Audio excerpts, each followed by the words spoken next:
La investigación yo creo que debería actuar como el núcleo generador de una docencia de calidad. ¿Qué opinas sobre esta cuestión? Sí, bueno, vamos a ver, yo creo que la universidad ha tenido esa doble misión siempre, más una tercera de extensión, de comunicación social, como queramos, ¿no? Pero la docencia y la investigación han estado siempre ligadas.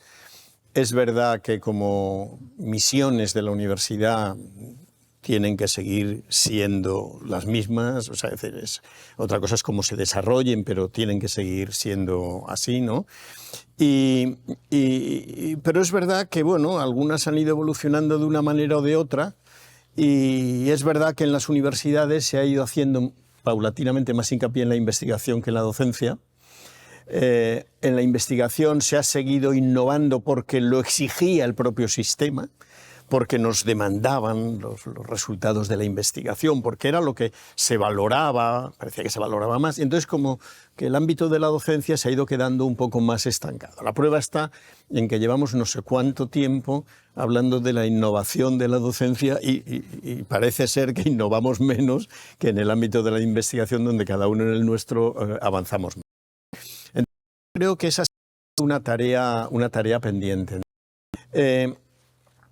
A mí hay una idea que es importante, que además enlaza una cosa que mencioné con anterioridad, que es que no se vea la docencia como una exclusivamente individual.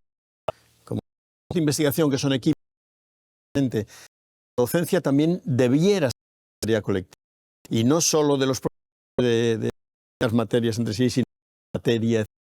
A mí hay un concepto que en el ámbito educativo se está más, no es solo en el universitario, que llamamos de comunidades profesionales, ¿no? Y yo creo que esa es una que nos falta. Y en España ha tendido a hacer un modelo educativo general